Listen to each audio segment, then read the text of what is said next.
Ubatizo ni ishara ya nje ya itikio la utii wa imani. Ubatizo unaambatana na kukiri kufanya mapenzi ya Mungu. Ubatizo ndio unamfanya mtu kuwa Mkristo. Unapokwenda kwenye ubatizo unazaliwa mara ya pili. Ubatizo ni zao la rohoni. Ubatizo sio hiari.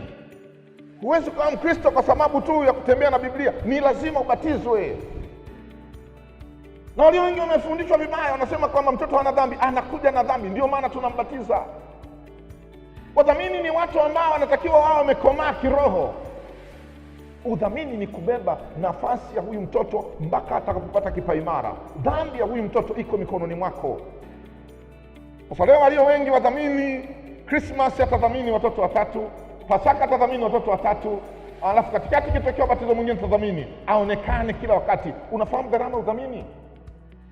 Mdhamini ni yule anayesimama madhabahuni, sio mdhamini amekaa nyumbani haapi, alafu anafika mahali anasema mdhamini. Mdhamini sio jina, mdhamini ni halisi yale maneno anasema madhabahuni. Ni muhimu sana, kama kuna tatizo lolote kati yako na mchungaji, usimpelekee mtoto kubatiza. Tengeneza kwanza, mchungaji ambatize mtoto akiwa na moyo uliofunguka na huyo mtoto. Mungu wetu na Baba yetu, watoto wako tumekusanyika mbele za uso wako kukusikia wewe unayetaka kusema nasi. Tupo tayari Mungu kufundishwa kutoka katika mbingu yako. Kiti chako cha enzi kilicho kitakatifu chenye mng'ao kitung'alie katika mioyo yetu. Tunapotafakari neno lako Bwana, useme na maisha yetu. Tuongoze kama upendavyo, na Roho yako Mtakatifu ambaye anatupa mafundisho kutoka mikononi mwako atufundishe. Wengine si wepesi kuelewa, Roho Mtakatifu ndiye unaweza kutuelewesha. Asante Mungu kwa ajili ya wale ambao tayari umewaandaa kwa ajili ya kuelewa. Neno lako likawe taa na mwanga katika maisha yetu, na lituangaze Bwana. Sema na mioyo yetu, sema na maisha yetu, kwa kuwa ni Mungu mwaminifu. Na tuko tayari kusikia tangu sasa na hata milele. Amen. Leo hatutakuwa na mahubiri, leo tutakuwa na mafundisho. Tutakapokuwa tumefika eneo fulani, nitaruhusu watu waulize, kwa sababu lengo letu ni kujengana na kuimarishana kwenye kanisa. Na leo nataka nifundishe ubatizo. Ubatizo, kitu nyeti kinachosumbua Wakristo wengi. Nataka tupite hapo, na unawezekana ukawa na maulizo mengi. Yale maulizo yako utapata nafasi ya kualeta. Naomba mwanangu Karezi, mwa unasomaga vizuri, mpeni mic ili wakati wa kusoma mistari tusichukue muda mrefu. Matunda ya kazi ya usharika wa Segerea, kwamba mtu anaweza kasoma vizuri wote mkaelewa, anazingatia vituo, alama za kuuliza, alama za mshangao na kadhalika. Lakini ninatangulia kusoma Injili ya Luka Mtakatifu, somo la leo. Luka Mtakatifu sura 20 mstari wa kwanza hata ule wa 8. Hili ndio somo la leo la kalenda. Luka Mtakatifu sura ya 20 mstari wa kwanza hata ule wa 8. Na kama unaandika, kichwa kinaitwa ubatizo wetu. Kichwa cha somo kinaitwa ubatizo wetu. Na tunaanza na Luka Mtakatifu sura ya 20 mstari wa kwanza hata ule wa 8. Ikawa siku moja alipokuwa akifundisha watu hekaluni na kuhubiri habari njema, wakuu wa makuhani na waandishi pamoja na wazee walimtokea ghafula. Wakamwambia wakisema, tuambie, unatenda mambo hayo kwa mamlaka gani? Tena ni nani aliyekupa mamlaka hii? Akajibu akawaambia, nami nitawauliza ninyi neno moja, niambieni, ubatizo wa Yohana, je, ulitoka mbinguni au kwa wanadamu? Wakahojiana wao kwa wao wakisema, kama tukisema ulitoka mbinguni, atasema, basi mbona hamkumwamini? Na tukisema ulitoka kwa wanadamu, watu wote watatupiga kwa mawe, kwa kuwa wamemkubali Yohana kuwa ni nabii. Wakajibu kwamba hatujui ulikotoka. Yesu akawaambia, wala mimi siwaambii ninyi ni kwa mamlaka gani ninatenda mambo haya. Amen. Ubatizo ni nini? Ubatizo ni ishara ya nje ya itikio la utii wa imani. Ubatizo ni ishara ya nje ya itikio la utii wa imani ya ndani. Ubatizo unaambatana na toba. Ubatizo unaambatana na ahadi. Ubatizo unaambatana na kukiri kufanya mapenzi ya Mungu. Kwa kuwa ubatizo ni ishara ya utii wa imani kwa maisha ya muumini, katika ubatizo kuna vitu vinavyoonekana, na hapa nazungumzia maji. Kitu cha kwanza ambacho katika Biblia Roho wa Mungu alitulia juu ya uso wa vilindi vya maji. Maji yametumika kama chombo cha asili kitokacho kwa Mungu mwenyewe. Naomba nisomee Mwanzo sura ya 1 mstari wa 1 hata ule wa 5. Hapo mwanzo Mungu aliziumba mbingu na nchi, nayo nchi ilikuwa ukiwa tena utupu, na giza lilikuwa juu ya uso wa vilindi vya maji. Roho ya Mungu ikatulia juu ya uso wa maji. Roho ya Mungu ikatulia juu ya uso wa vilindi vya maji. Maji yanatumika kama kiasili cha kwanza cha Roho wa Mungu kutulia juu yake. Maji. Kwa hiyo kwenye ubatizo tunatumia maji kama sehemu ambayo ya asili ya Roho wa Mungu kutulia juu ya vilindi vya maji. Tunapobatiza, ishara hii ya maji haitegemei wingi, ni ishara. Haitegemei mkusanyiko wa maji, ni ishara. Hapa nataka nijibu mapema. Kuna watu ishara hii wanaifanya kuwa halisi. Halisi maana yake kwamba ni lazima niingie kwenye maji mzima mzima nitoke, hiyo ni halisi. Ishara ni kile kinachoonekana ambacho hakina uhalisia. Maana yake kwamba maji yanatumika, idadi yoyote ya maji, ili mradi Roho wa Mungu atatulia ndani yake. Huo ni ubatizo. Saa nyingine tumekuwa tukitamani kuona idadi au wingi wa maji, lakini kwa wale ambao wanajua Kiswahili sahihi, maji hayana wingi. Maji hayana wingi. Ukinywa kijiko kimoja cha maji, tutasema amekunywa kijiko kimoja cha maji. Ukinywa chupa nzima ya maji, utakuwa umekunywa chupa nzima ya maji. Maji hayana wingi. Roho wa Mungu anatulia juu ya uso wa vilindi vya maji, kuonyesha kwamba tunapobatiza maji ni muhimu. Hakuna ubatizo usioambatana na maji. Na kwa sababu hiyo, tunapoingia kwenye ubatizo, lengo ni nini? Maji. Lengo ni lile osho la Adamu wa kale. Sote tunazaliwa katika hali ya Adamu muasi. Adamu aliasi. Huyu Adamu aliasi ndio asili ya kuzaliwa kwetu. Na kwa sababu hiyo, kila mwanadamu aliyopo hapa amezaliwa katika hali ya kuasi. Uasi uko ndani mwetu, tunazaliwa nao.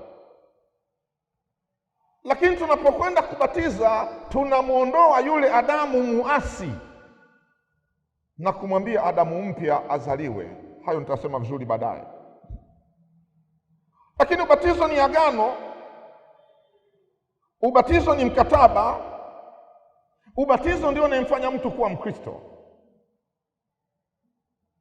Mimi ni mchungaji. Mke wangu ni parishweka. Mimi na mke wangu ni watu wa madhabahuni. Mtoto wetu akizaliwa hawi Mkristo. Mtoto wetu atazaliwa katika jamii ya Wakristo, lakini mtoto wetu hawi Mkristo. Atakuwa Mkristo endapo tu tutambatiza, tutamwingiza kwenye mkataba.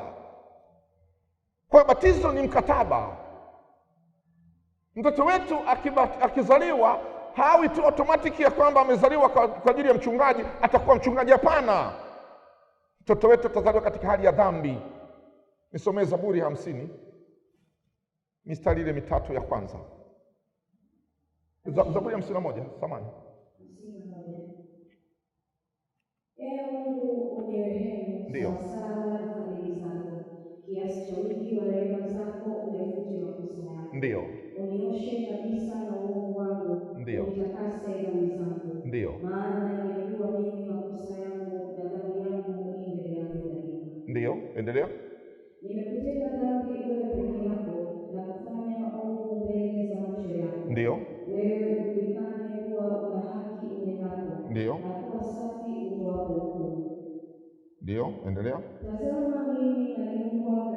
Tazama mimi naliumbwa katika hali ya uovu. Mama yangu alinichukua mimba hatiani. Lakini tazama wapendezwa na kweli iliyo moyoni, nawe utanijulisha hekima kwa siri.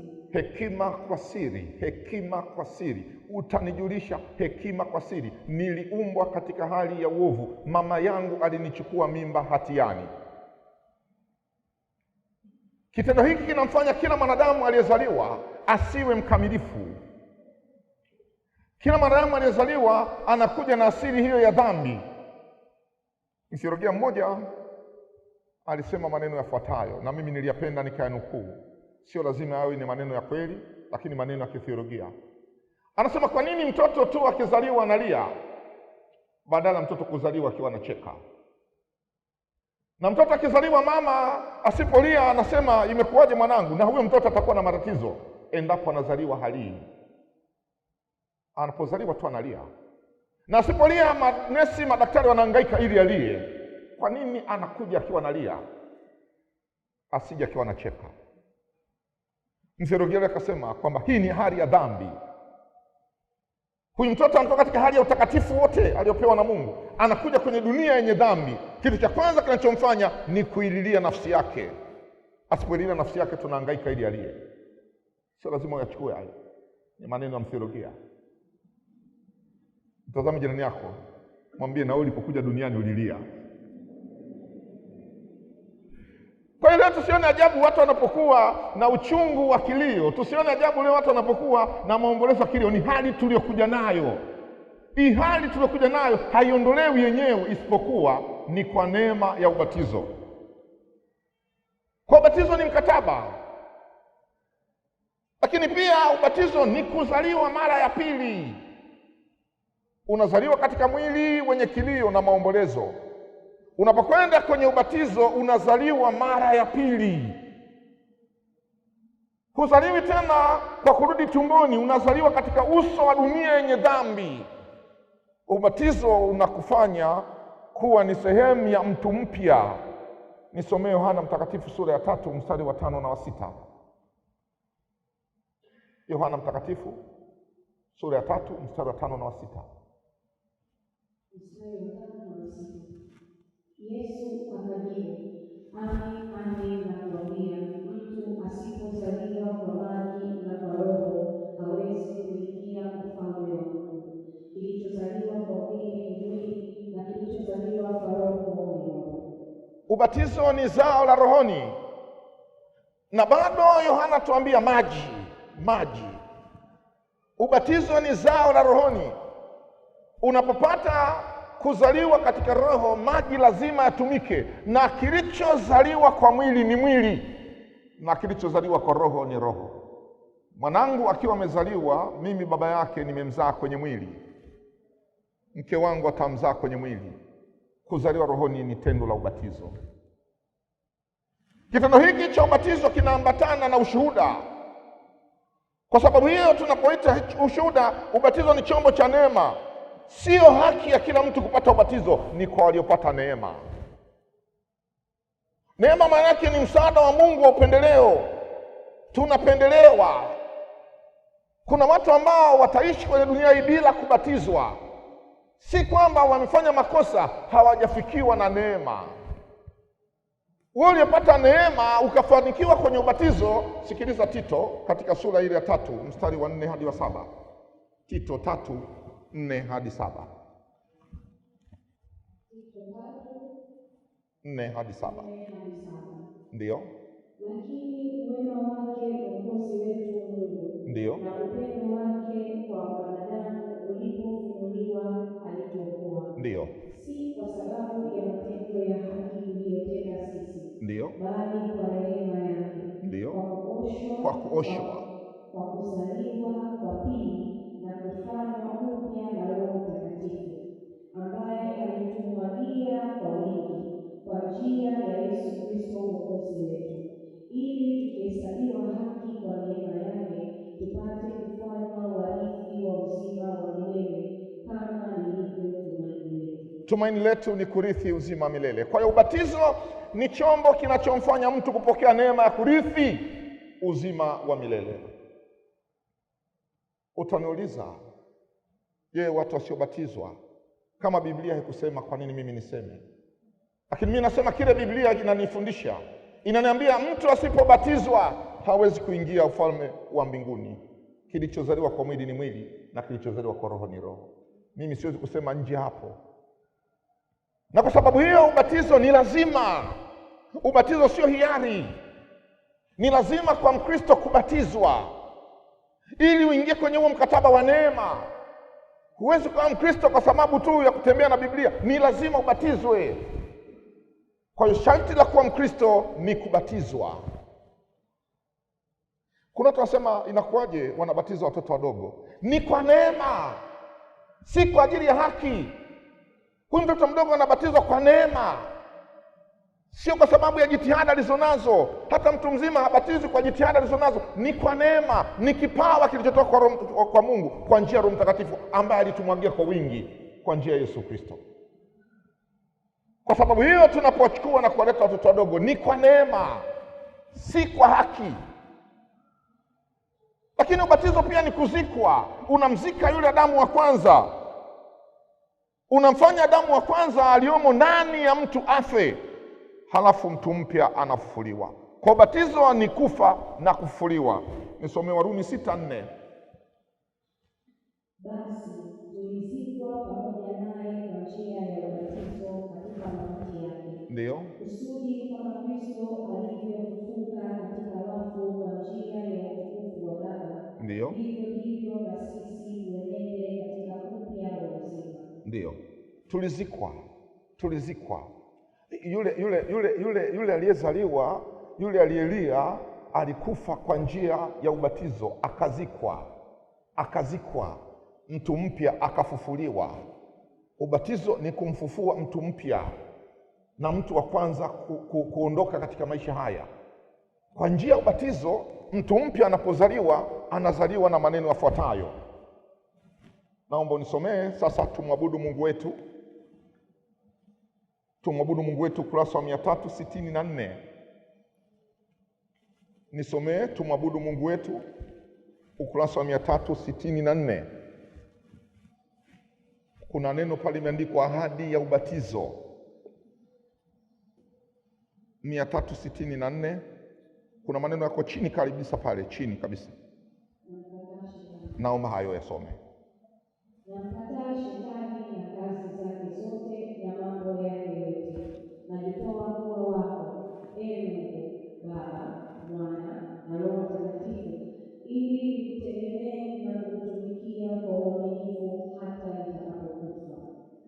Ahadi hii inaitwa ahadi ya ubatizo. Ndiko kwenye kilio changu kikubwa wanasegerea. Namkataa shetani.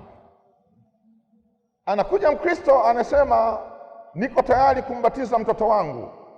Anafika madhabahuni anasema, namkataa shetani, lakini hana ndoa na kazi zake zote, hana ndoa.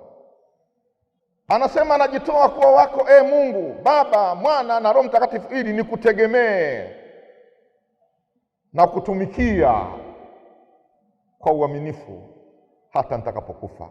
Unamuuliza, umefunga ndoa? Haya maneno unapoyasema madhabahuni, unaelewa uzito wake? Haya ni maneno ya mkataba. Huu ni mkataba. Unamfungia mkataba mwanao, unamsimamishia mwanao mkataba. Je, mkataba huu ni wa kweli?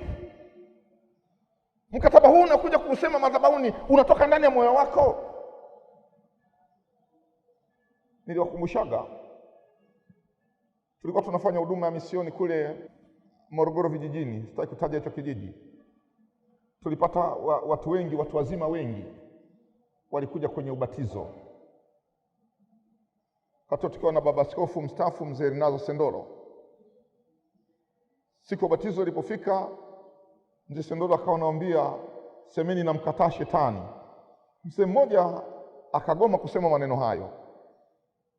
Mzee Sendola akamuuliza, mbona usemi? Anasema, nimegombana naye wapi? Haya maneno nakumbuka mpaka leo.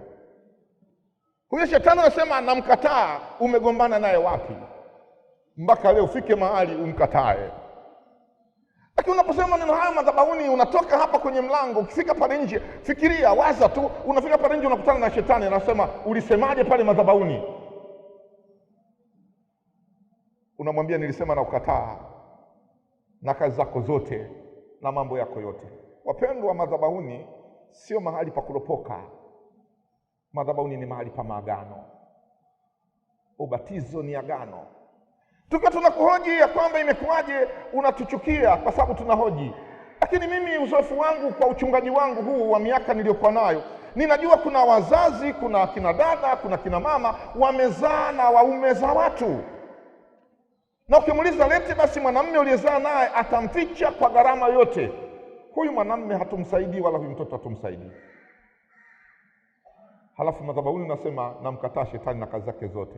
Baba ndiye mume wa mtu kanunua nguo za kuja kumbatizia huyo mtoto.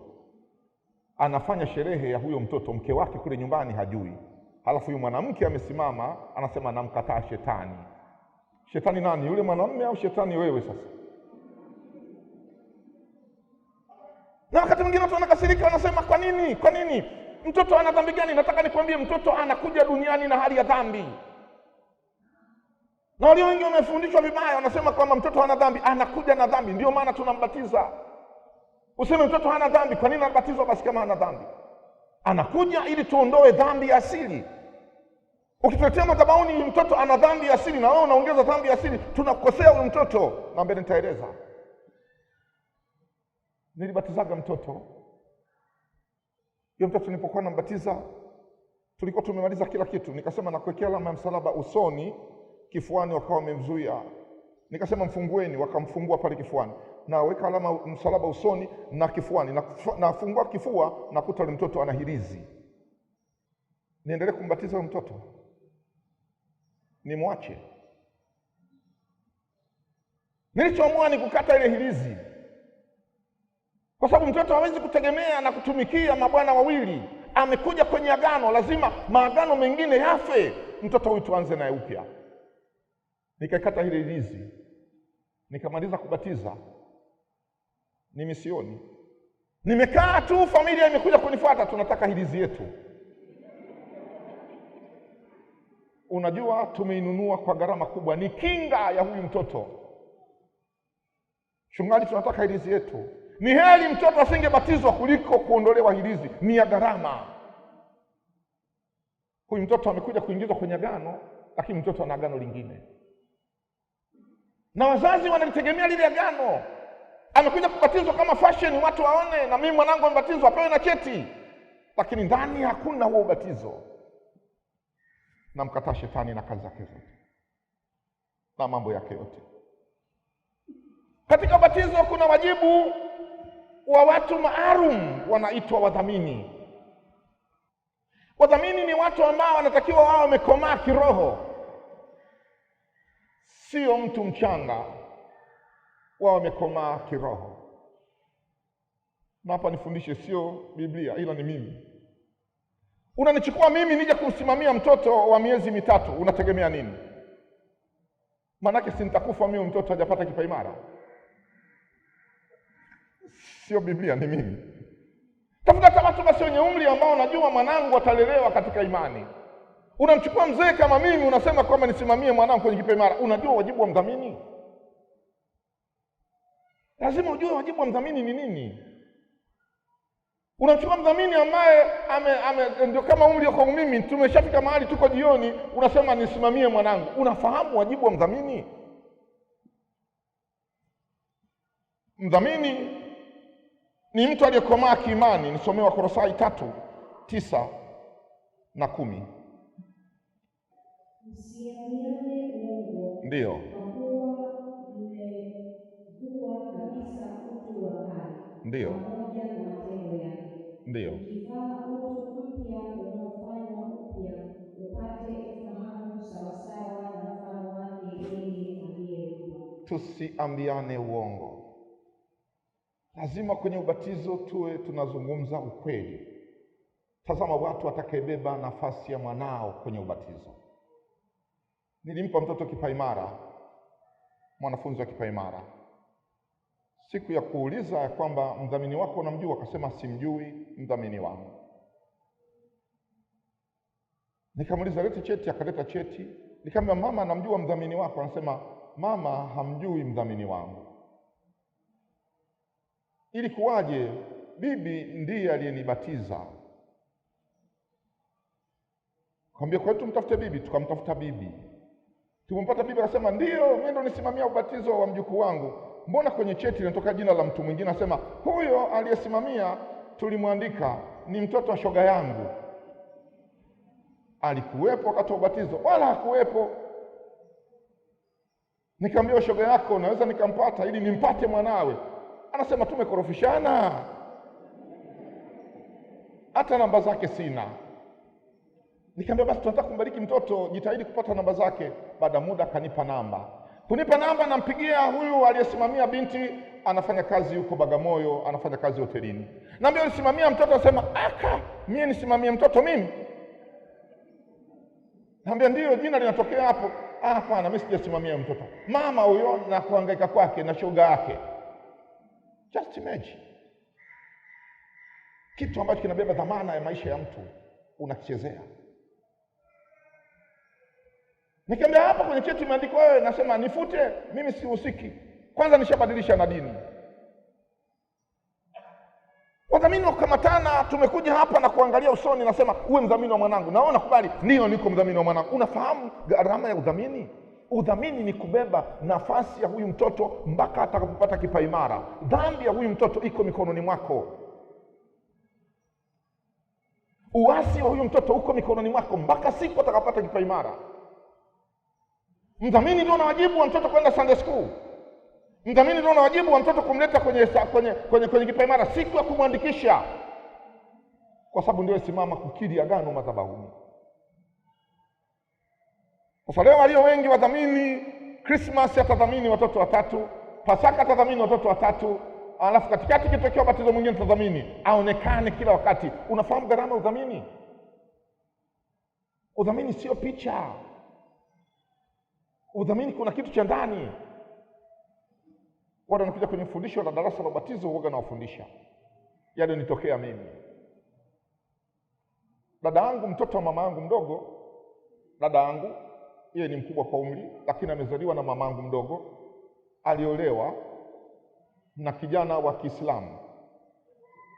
Dada yangu huyu ni Mkristo, akafanikiwa kupata watoto wawili na yule mwanamume, wakaitwa majina ya Kiislamu. Hawa watoto wakaendelea kukua. Siku moja mama mdogo akanifuata nikiwa mwinjilisti, akaniambia tumepata habari njema Mwipile. Sema habari gani? Yaani dada yako na shemeji yako wamenipa watoto nikawabatize. Kaambia Mungu ashukuriwe. Ananiambia sasa tunabatiza Jumapili hii. Kaambia Mungu ashukuriwe. Na mimi nimeona wewe ndio mdhamini na mke wako. Kaambia haina shida.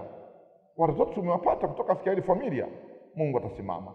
Jumapili tukatoka ibada ya kwanza. Kanisa ka Kigogo sio kakubwa lakini kalijaa. Wakati wa batizo umefika, mchungaji akatuita mbele. Mimi na watoto wa dada yangu wote wawili tumewashika, mama amekaa kwenye kiti na mke wangu tunakwenda. Liturujia ikawa inaendelea. Tumefika mahali tunakaribia kubatiza mtoto, shemeji akasimamisha gari pale nje. Akaja ndani moja kwa moja madhabahuni akawatunyang'anya wale watoto. Kumbe mama aliwaiba. Shemeji akaondoka na wanawe. Sisi ndio tuko pale mbele, tunatazamana na mke wangu. Ukumbuke ni watumishi wa madhabahuni. Mchungaji anashangaa. Unadhani ilikuwa ni rahisi kurudi kwenye viti? Tulirudi kwenye viti hivyo. Mama mdogo hakuonekana, alikuwa amekaa huko na Wakristo. Ile aibu mama mdogo haikuikuta. Nilipotoka nje nikamuuliza mama mdogo, imekuwaje? Mchungaji ananiuliza, Mwipile umekuwaje unaniletea watu? Nikiwa mwinjilisti, inakuwaje unaniletea watu ambao kujipanga? Sina la kusema kwa sababu sijui. Mdogo akasema labda akabadilisha mawazo. Asema alivyoingia kanisani anaonekana kama anabadilisha mawazo, anaonekana mdogo liba. Mdogo akasema ni kweli, nilikuwa nataka niwaingize kwenye uzima wa milele. Baada ya miezi mitatu mama mdogo akaletea vyeti vya ubatizo. Aliwaiba tena.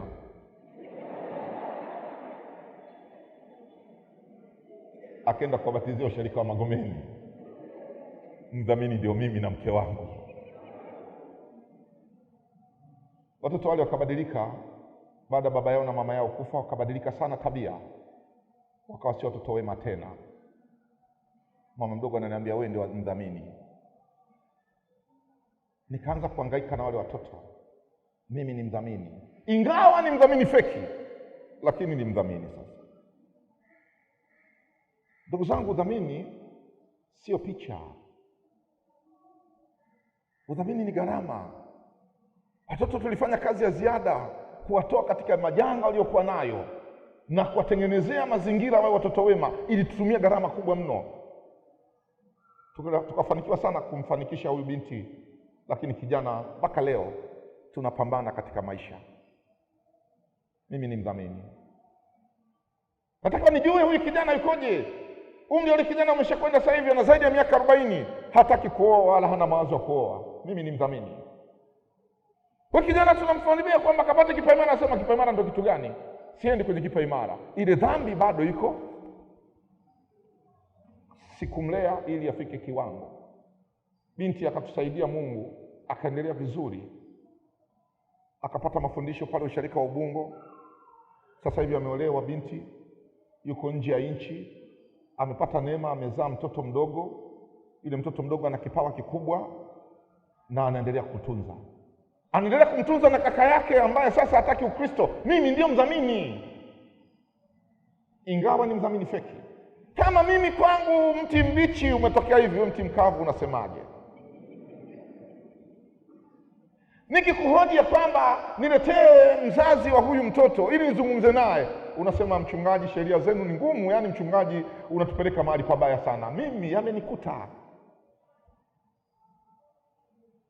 Jitahidi kuona kwamba tunapoenda katika ubatizo unawapata watu ambao ndani yake wamejawa na nguvu ya imani, ili haya yanayozungumza yawe ni sehemu ya kumsaidia mtoto wako. Lakini jambo la pili, msimamizi uwe na ushuhuda. Kwa nini uwe na ushuhuda? Kwenye ubatizo tunafanya combination za watu watatu. Lazima hawa watu watatu waseme kitu kimoja. Baba na mama wa mtoto lazima wawe na lugha moja. Wadhamini wawe na lugha moja na mchungaji awe na lugha moja. Mchungaji, mdhamini na mzazi ndio wanatengeneza combination ya huyu mtoto, na huyu mtoto wanahusika naye 100%. Mchungaji anayebatiza mtoto asiyemjua, asiyetengeneza hiyo combination, mchungaji huyo anatengeneza hatari mno. Na mchungaji amepewa jukumu la kutunza sakramenti, ikiwa ni sakramenti ya ubatizo. Kiapo cha mchungaji ni kutunza sakramenti. Kwa mchungaji anayekupokea tu mradi umemaliza, nenda tu na kila kitu, anakutakia mabaya katika maisha yako. Nilimpokea babu, aliyemleta mjukuu wake na alikuja na mkamwana wake hapa Segerea. Nikamuuliza babu, baba wa mtoto yuko wapi? Anasema baba mtoto anafanya kazi, anatembea na malori makubwa, sasa yuko DRC. Kama na mama anasali wapi? Mama huyu tokea amefunga ndoa, unajua majukumu yalikuwa mengi. Tokea amefunga ndoa hajawahi kukanyaga kanisani. Lakini sasa amejaliwa, amepata mtoto.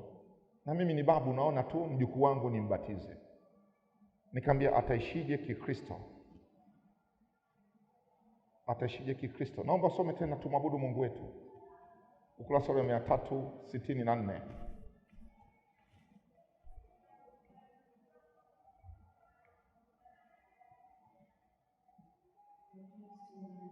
364 pale chini, baada ya ahadi ya ubatizo. Mchungaji anauliza swali pale. Je, wazazi na wadhamini mnaahidi mbele ya ushirika huu kuwa mtakuwa mfano wema kwa watoto hawa? Wanasemaje hapo? Ndivyo tutakavyofanya kwa msaada wa Mungu. Hilo swali unalielewa? Yaani mtoto, wewe uwe role model, wewe uwe mfano wa mtoto. Hilo swali unalielewa? Je, wazazi na wadhamini mtakuwa mfano mwema kwa watoto hawa? Yaani wewe ni mfano mwema. Sasa waga nauliza swali, na sasa nikuulize wewe Mkristo ulikuja hapa, katika haya maombi nitakayoomba kwa ajili ya mtoto awe na tabia inayofanana na ya mama yake. Kina baba huwaga nauliza swali hilo. Hapa tumalize tuombe mtoto afanane tabia na mama yake. Kina baba wengi wasema Mungu amenihurumia. Jambo hilo, mtoto wangu afanane na mama yake, hiyo mchungaji, kikombe hicho kiniepuke. Huwaga nauliza kina mama, je, tumwombee mtoto huyu copy and paste awe na tabia sawa na ya baba yake? Kina mama wanasema kwamba baba yake yupi? Huyu ambaye umezaa naye ndio mwanangu afanane na huyu. Si mnamleta mtoto madhabahuni, mtakuwa mfano mwema. Kina mama walio wengi huwaga wanasema kama amekuja na mtoto atamwona anainuka anaenda kunyonyesha. Hilo swali hawezi kujibu mbele ya madhabahu. Kama huwezi kujibu mbele ya madhabahu ukiwa uko nje, kwa nini unakuja kusemea hapa madhabahuni mtakuwa mfano mwema kwa mtoto huyu? Halafu anajibuje? Naomba urudie tena swali, labda Wakristo hawajaelewa. Hicho ni kitabu, huu ni mkataba. Maneno haya ya kimkataba. Nisomee huo mkataba. Wazazi na wadhamini mnaahidi mbele ya usharika huu kuwa itakuwa mfano mwema kwa watoto hawa? Ingekuwa ungejibuje?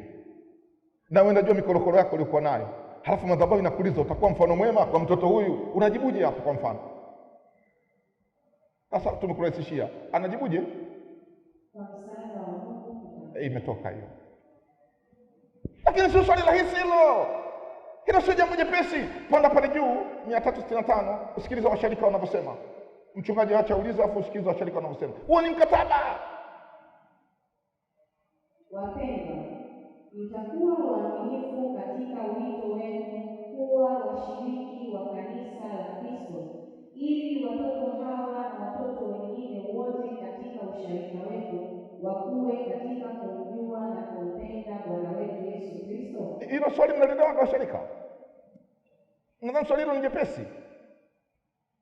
Halafu wanajibuje?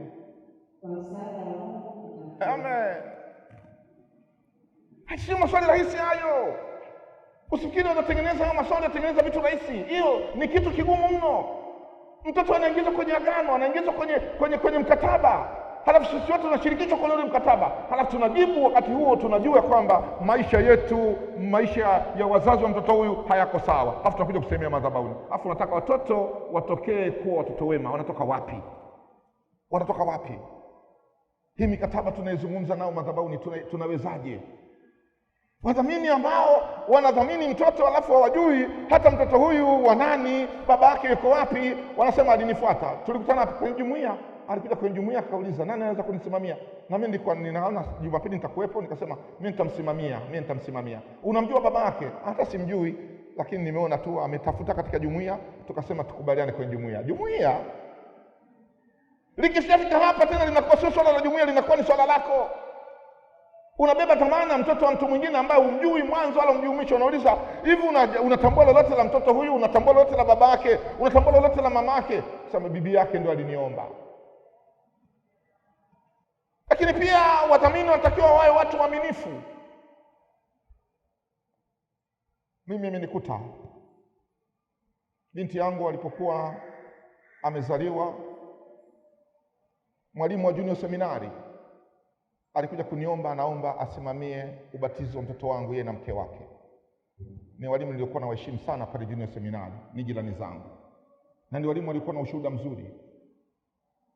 Mtoto wangu aliumwa akabatiziwa kwa hospitali, walikuwepo hospitali siku ya kubatizwa. Lakini baada ya mwaka mmoja wale wakanifuata, walihama kanisa, wakahamia kanisa lingine linalokataza watoto wasibatizwe. Wakanifuata wakaniambia, tunaomba utufute kwenye ubatizo wa mtoto wako. Sisi tumehama kanisa na kanisa letu haliruhusu kubatiza watoto wadogo, kwa tunaomba utufute. Kaambia, hamkusema kwangu mimi, twendeni pale mlikosemea ile maneno, mnyafute ile maneno mahali mlikosemea, kwa sababu ni maneno hamkusema kwangu mimi. Wakasema sisi hata kanisani kwenu hatuwezi kuingia tena. Nikaenda kwa mchungaji, nikaenda kumwambia, naomba mchungaji ufanye ibada ya kufuta udhamini wa hawa watu, kwa kuwa amenitamkia kwamba imani yao imebadilika. Na mchungaji alikuwa muungwana sana. akafuta yale maneno, na mtoto wangu akakua bila kuwa na mdhamini, kwa sababu yale maneno alifutwa madhabahu. Wale wadhamini walipita kwenye eneo gumu sana la kimaisha, lakini unasikia sauti kwa mbali anasema, mlimkosea mwinjilisti Mwepile, mlimkosea mwinjilisti Mwepile. Kuja kusema tulikosea, wanaona shida. Wamejikaza mpaka wakafika mahali maisha kawa ni magumu ya kupitiliza. Wewe unajua walimu zako.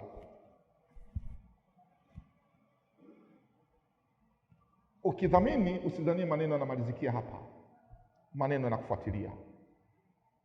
Usibebe dhamana ya mtoto wa mtu halafu kumbe unajua kwamba maisha yako nusu nusu. Ndio maana tunadhamini, tunasema kwamba basi mdhamini awe ni mke na mume angalau. Sio kama tunakataa wengine, ila uko mbele kusije kutokea madhara makubwa. Huyu mwanamume akaenda kuoa mwanamke asiyekuwa muamini, ikawa ni shida. Na sisi kanisa tunasema hivi, mtoto akiwa amebatizwa, baba yake wa kumzaa wa kimwili akiwa amekufa na mama yake, mtoto huyu kanisa limhesabu kuwa yatima. Linamhesabu mdhamini na mdhamini ndio watunzaji wa huyu mtoto. Na Kristo anatakiwa wamchukue wakae naye. Kanisa lisimhesabu huyu mtoto kuwa yatima, kwa sababu baba yake na mama yake wa kiroho wapo, wanapaswa wamchukue wakae naye. Ila wakifa baba na mama wa kiroho, kanisa linamhesabu mtoto yatima, hata kama baba yake wa kimwili na mama yake wa kimwili yupo. Kanisa linamhesabu mtoto huyu kuwa ni yatima. Kwa ni muhimu sana ukajua ya kwamba ninadhamini mimi na fulani, na anapodhamini mimi na fulani, mtoto huyu endapo itatokea baba yake na mama yake wamekufa, mimi mtoto huyu lazima nimchukue. Sasa hujaolewa, umeenda kudhamini na mtu ambaye hajaoa.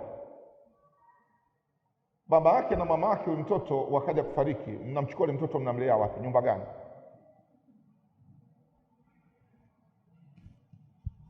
Ni muhimu sana Wakristo tukawa tunatambua ubatizo ni kwa neema, na kwa sababu hiyo hauna masharti, lakini lazima watu wanakuja kubatiza wao wamekomaa kiakili, pia wamekomaa kiroho.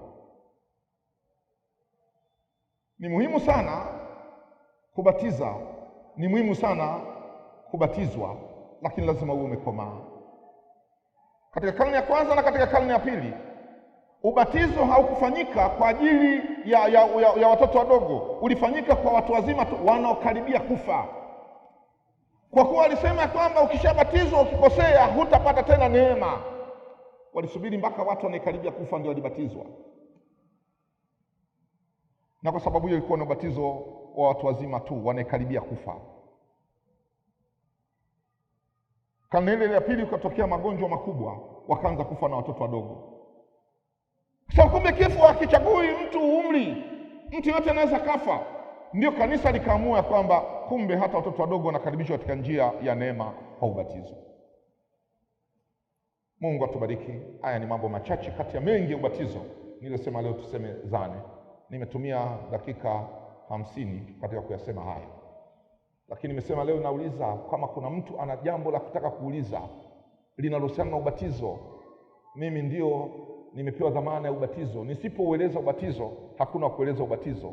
Mimi ndio mwenye dhamana ya ubatizo kwenye kanisa. Kama kuna mtu anataka kuuliza jambo, nyosha mkono, tutakuletea kipaza sauti.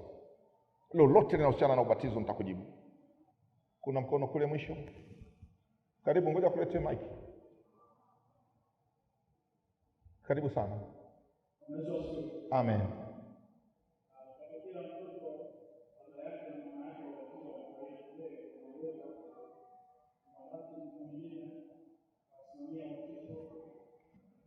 Baba na mama wa mtoto amefariki, tunadapti mtu mwingine, atakuja naye madhabahuni? Mimi naona hata kuja, si ndio? Mimi naona hata kuja tena, maana mtoto hatabatizwa mara pili, si ndio? Si ndio jamani? Kwa jibu lake ni rahisi, basi hatutakuwa na uwezo wa kumpokea tena mtu mwingine. Ubatizo unafanyika mara moja. Ni kama mzazi aliyemzaa kimwili, akifa huyo mtoto, atakwenda kwa baba mdogo ni baba mdogo, akienda kwa baba mkubwa ni baba mkubwa.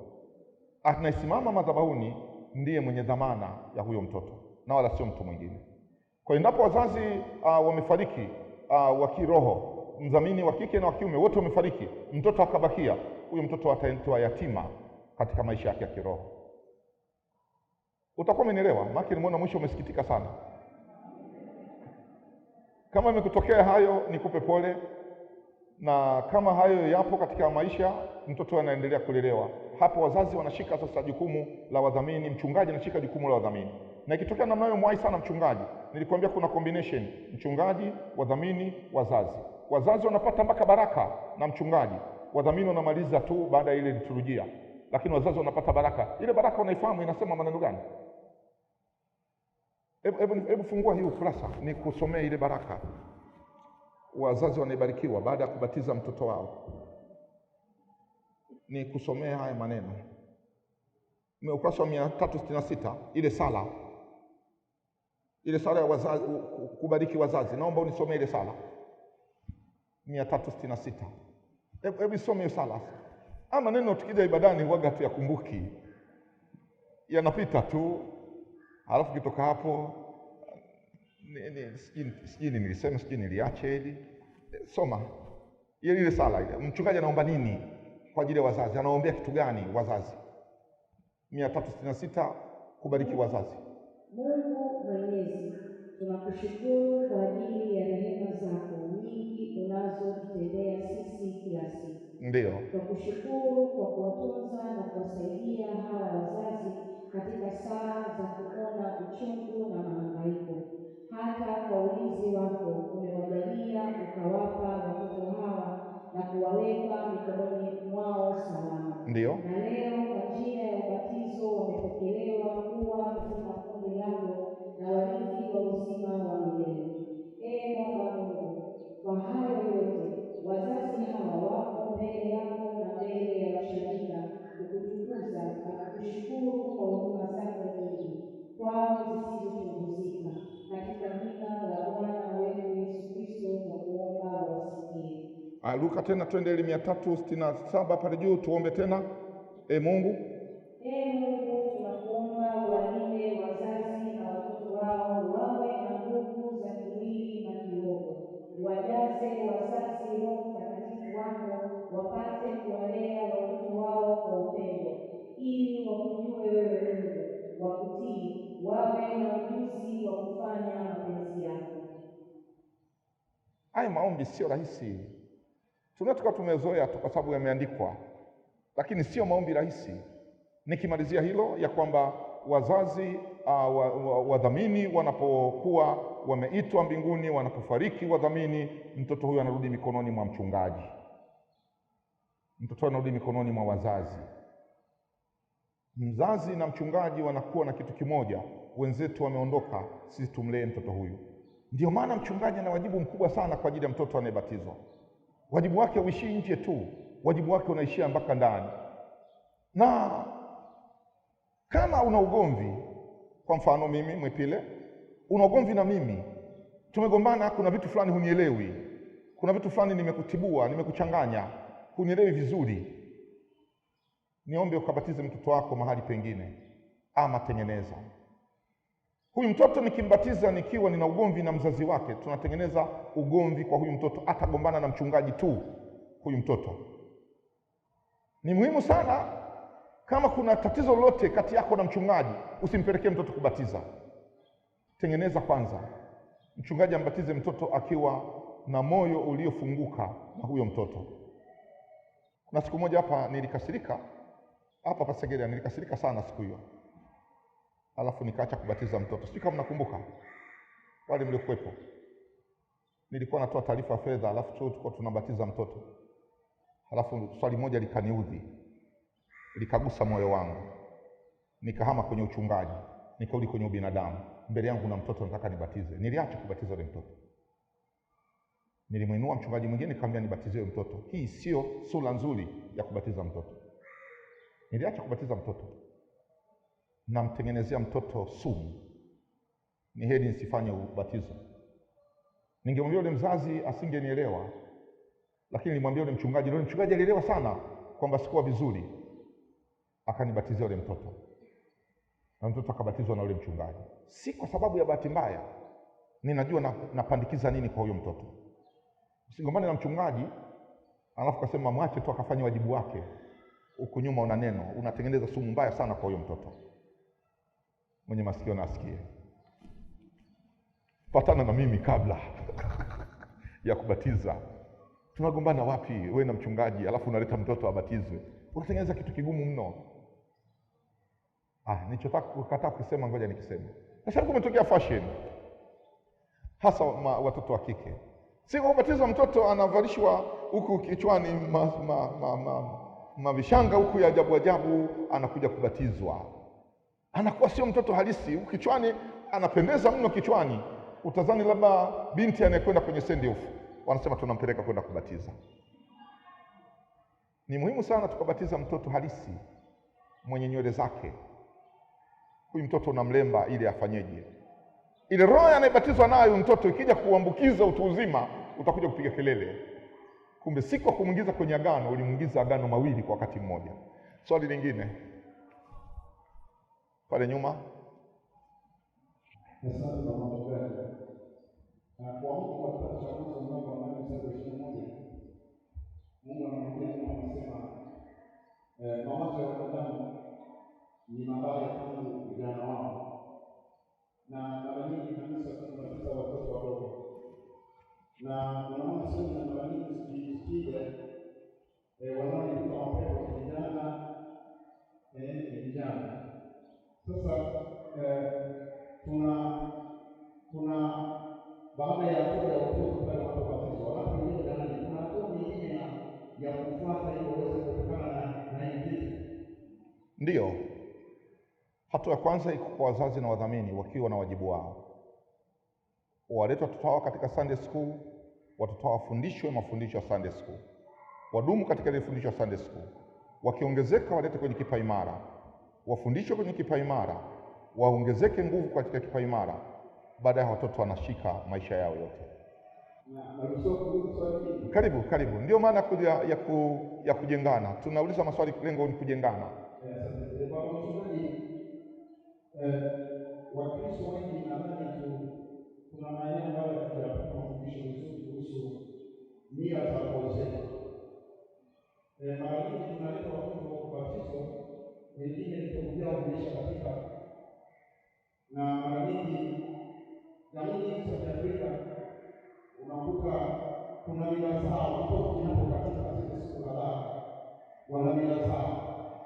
Na kanisa litatusaidia tunatoka msaada kama wazazi ambao bado tunaleta watoto kubatiza, kwamba kwa mafundisho kwanza wajue madhara ya hicho kitu, na kama inawezekana kabla ya kumbatiza mtoto waingie kwenye toba na kufunza hicho kitu kama wamefanya kwenye hizo mila zao, ili baadaye hao watoto wanaobatizwa tusije tukawapesa huko mbele.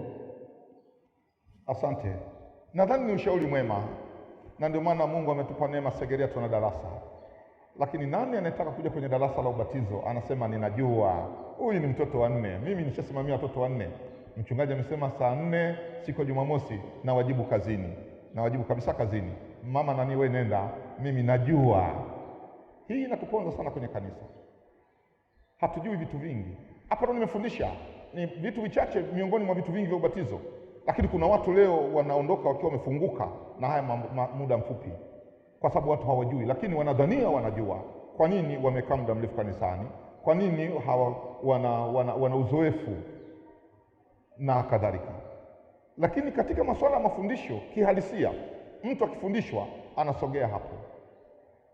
Nilikuwa nawaambia mtoto wangu alipokuwa anauma sana na amezidiwa sana, na Jumapili ile alikuwa amezidiwa kwa sababu Jumamosi hatukupata usingizi.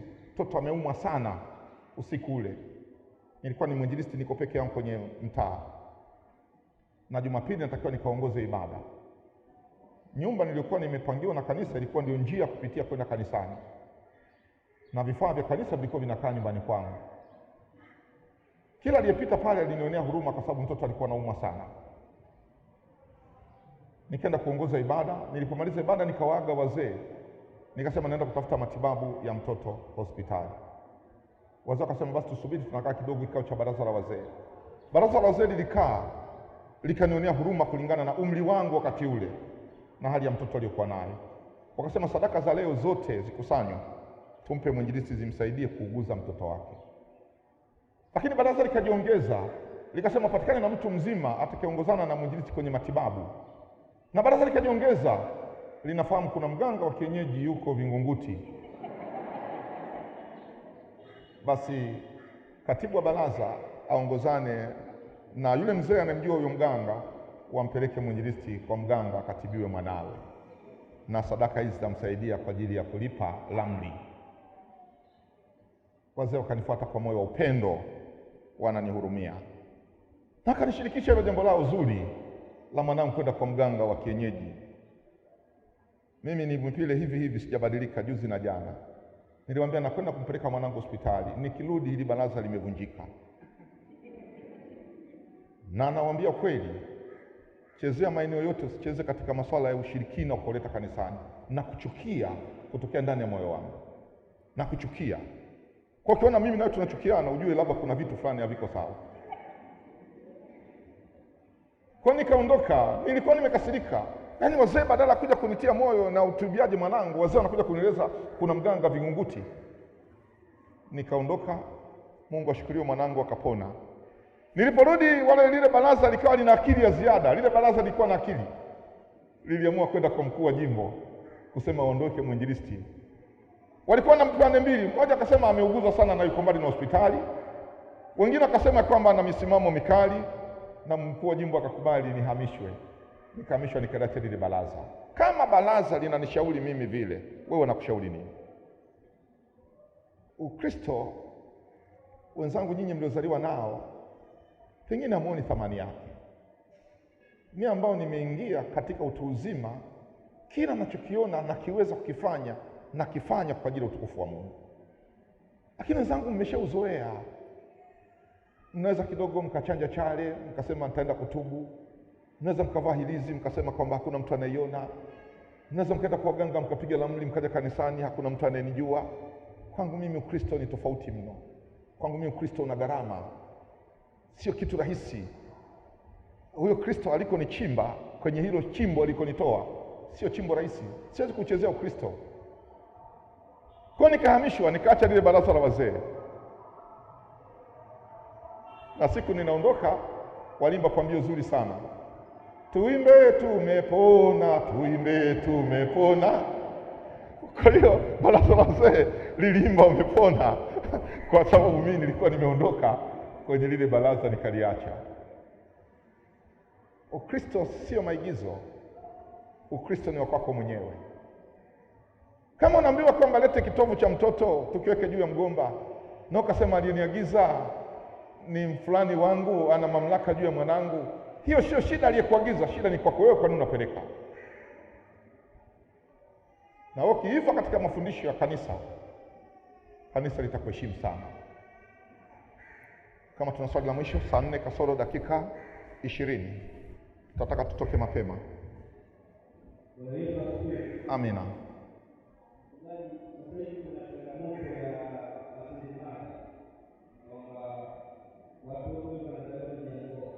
Kwa nini sio single father? Tuendelee.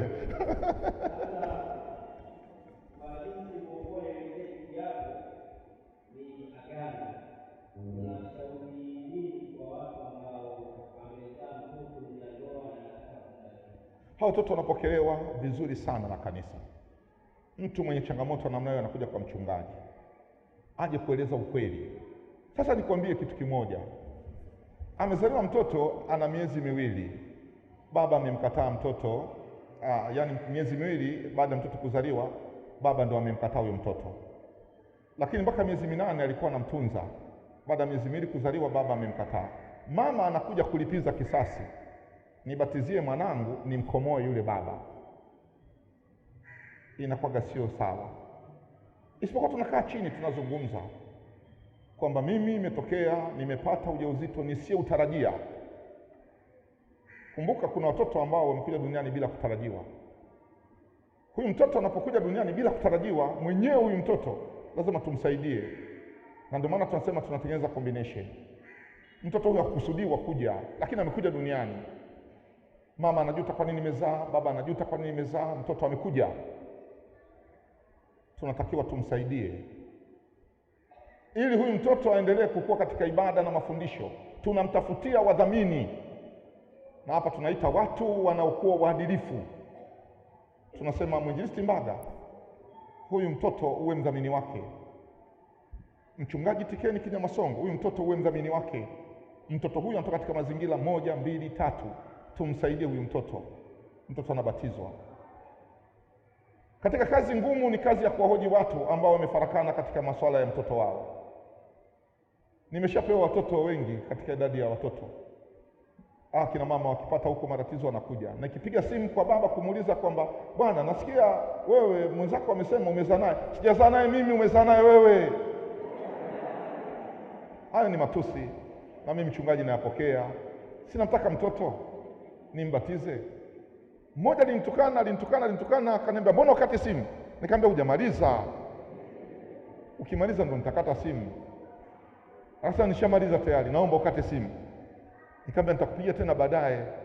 Nataka niongee na wewe. Na pambania mtoto wako. Acha nitukane, lakini napambania mtoto wako. Kesho mtoto wako atarithi ufalme wa mbinguni kwa gharama za kwangu. Matusi yako hayatasababisha mtoto nisimuingize katika gharama hiyo. Nitabeba hiyo dhamana. Kwa hiyo mlete mzazi, aje single mother, aje single father, nitampokea na mtoto atabatizwa. Hatutakuwa na mambo magumu, kwa sababu tutakuwa tunajua tunafanya nini kwa ajili ya mtoto. Shida kubwa tunataka kuficha. Lakini wakati mwingine nyinyi kina baba nisikilizeni. Mama huyu akishakuwa ananyonyesha, alafu sio mke wako wa ndoa, yale maziwa, ile harufu, si unaweza kusema nimegaidi. Ngoja amalize kunyonyesha, apake wanja wake, apake lipstick yake, arudishe nywele zake. Hapo ukisema nimemkataa ndio nitakuelewa. Kina mama bwana asifiwe. Kina mama bwana asifiwe. Lakini unanyonyesha maziwa, unakuja kanisani, mpaka nguo imeloa mpaka nje, anasema kwamba hanitaki. Hakutaka sababu ya maziwa tu hayo. Yakikauka hayo, huyo yupo. Hajaenda mbali, yupo somewhere round tu, huyo maziwa tu hayo. Umeamka asubuhi, mtoto ile harufu ya mikojo ya mtoto umefua, lakini bado huyo mwanamume anasema kwa kwanza sijamuoa. Acha urudi katika hali yako. Mtoto atishwe ziwa huyo. Uanze tena, usimame tena, utembee barabarani, unadunda na kile kiatu chako. Mtakuwa mmenielewa. Asante. Mimi naruhusu maswali kwa sababu yasije kuwatesa wa Kristo. Na kwa sababu tupate nafasi. Leo nafundisha haya. Na nilisema leo sihubiri, nafundisha. Kama utakuja nielewa na kuruhusu unifuate inbox. Amen.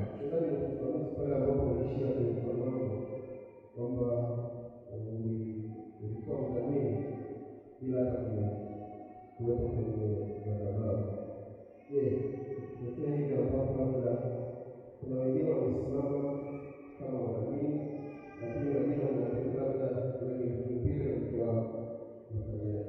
hilo ni kosa kubwa. Ndio maana mimi mchungaji, mimi nikajifunza kutoka hilo. Nataka niwaone watu halisi, nataka nizungumze vitu halisi. Hiyo imetokea mara nyingi. Mtu amekuja kubatiza, alafu anasema nimemleta mdhamini. Wiki iliyopita nilibatiza baada ya pili, waliokuwa baada ya pili. Nilirudisha mtu nikasema hapana, wewe sio mdhamini. Nataka mdhamini atakayesimama. Nilibatiza wiki iliyopita.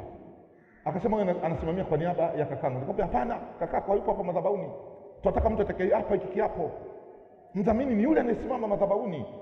Sio mdhamini amekaa nyumbani haapi, alafu anafika mahali anasema mdhamini. Mdhamini sio jina. Mdhamini ni halisi yale maneno anasema madhabahuni.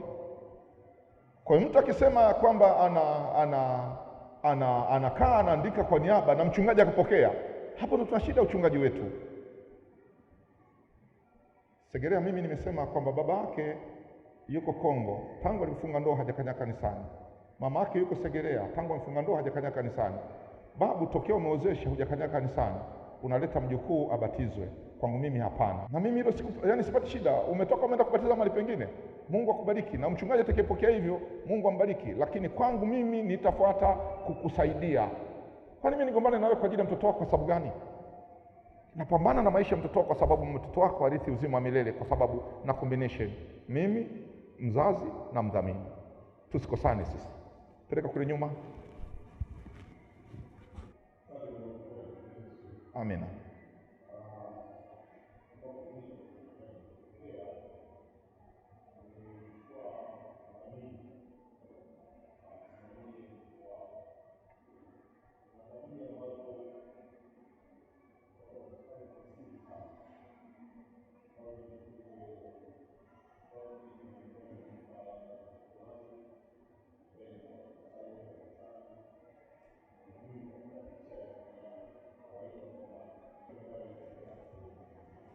Asante. Matendo hayo yanakuwa ni asiri. Umesema tu labda hayo, lakini je, akiwa mchawi? Kwa hiyo najaribu kuonyesha kwa upana wake. Najibu kwa upana jamani. Sijibu swali la kirahisi, najibu kwa upana. Kuna vitu unaweza kuviona na kuna vitu ambavyo huwezi kuviona. Kuna vitu unaweza ukavigundua baadaye. Kuna vitu ambavyo unaweza usivigundue wakati wowote. Kitu kikubwa ni kudumu katika kumwombea mtoto wako. Kabla hujampata mdhamini, omba sana kupata mdhamini. Omba sana kupata mdhamini. Mungu akuonyeshe wadhamini walio sahihi. Na ni vizuri wadhamini watoke ndani ya familia ambapo mnajuana. Hii wadhamini wa kukamatana kwenye jumuiya nimekuta tu hapa Segerea. Lakini wadhamini watoke ndani ya familia. Unamjua fulani anamsimamia fulani na fulani ni mtu wake, tunamfahamu. Ili kama inatokea jambo la hilo katika jamii, aweze kuonywa na jamii, aweze kuonywa na watu na kadhalika. Mtoto huyu akishasimamiwa hapa, hatufuti tena. Vile viapo anavyoviapa hapa, hatufuti tena. Na sikutaka kusema haya, lakini kwa kujibu swali hili niongeze. Ndio maana mtu akibatizwa mara moja, amebatizwa mara moja tu. Akienda kwingine kokote kenda kukoga tu. Ubatizo ni ule aliobatizwa mara ya kwanza. Kwa kama mbatizo hapa Segerea, ukatoka hapa ukaenda kuzamishwa kwenye maji, umeenda kuoga tu, utakasimama ni ubatizo wa Segerea. Kwa hiyo ubatizo unapotakiwa kubatiza, jiandae. Ubatizo sio dharura. Jiandae, uandaliwe ubatizo. Na wazazi wangekuwa na kiu ya kwamba mchungaji, tunataka kubatiza, mbona hatujapata mafundisho? Na sisi Segerea tumekuwa waaminifu sana katika eneo la kufundisha sana. Hana yasema kwa watu ambao mnakuja kwenye mafundisho ya kubatiza watoto wenu, sio mapya. Haya ninayasema kila wakati. Usimtafute mtu tu, mtafute mtu ambaye unajua kwamba atamvusha mwanao. Na ikitokea namna hiyo, basi ombea yule mtu abadilishwe. Sio uombe mwanao sasa abadilike, apate mdhamini mwingine. Omba yule mdhamini Mungu ambadilishe. Na hiyo ni jukumu lako, sababu wewe uliomba mara kwanza ukapatiwa, na sasa ana tabia mbaya, omba tena Mungu ambadilishe. Hiyo ndio maana ya ubatizo. Asante watu wa Mungu. Mnataka turudie tena somo hili siku nyingine? Mnataka? Tuna mambo mengi ya kuzungumza. Malizia Ezekieli 36 mstari wa 25. Kila Mkristo mwenye Biblia yake underline huo mstari, kwa sababu ni mstari ambao utakusaidia. Ezekieli 36 mstari wa 25. Naomba unisomee. Na utakuwa mstari wetu wa mwisho. Ezekieli 36 mstari wa 25. Ukipata nafasi unaanzia mstari wa 20 unaendelea mbele. Naomba unisomee. Nami nitawanyunyizia maji safi. Nanyi mtakuwa safi. Nitawatakaseni na uchafu wenu wote na vinyago vyenu vyote. Huo ni ubatizo wa wana wa Israeli, ni kutakaswa na kwa kunyunyiziwa maji. Maji yananyunyizwa, unatakaswa. Hii nilikuwa nataka nifute kabisa dhana ya ubatizo wa kuzamisha. Ukizamishwa kwenye maji sawa, lakini sio lazima kuzamishwa ndio umebatizwa. Ubatizo ni ishara. Mungu atatupa neema, tutapata nafasi tutajifundisha tena. Lakini pia nataka tupate nafasi siku nyingine nifundishe pia sakramenti ya meza ya Bwana. Sasa hivi imekuwa too much.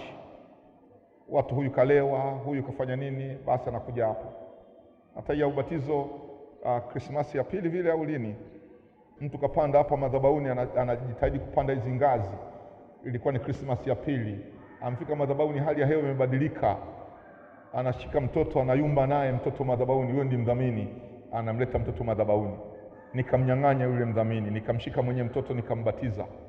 Nilipomnyang'anya, jasho linamtoka kaa katika kile kiti cha kwangu pale madhabahuni, Kinyerezi hapo, jasho linamtoka. Mungu alivyo ajabu Bwana. Pale pale Bwana akaanza kutoa alivyokunywa jana madhabahuni. Alafu amekuja kudhamini mtoto. Mwaka huu hapa Segerea hapa nabatiza hapa, nimesema nasikia harufu fulani sio kwa kawaida hapa madhabahuni. Ile Christmas ya pili au ilikuwa ni mwaka mpya, moja wapo kati ya hizo. Harufu sio kawaida iko madhabahuni, lakini mtu ndo amemchagua kuwa mdhamini wake. Mungu anakuona.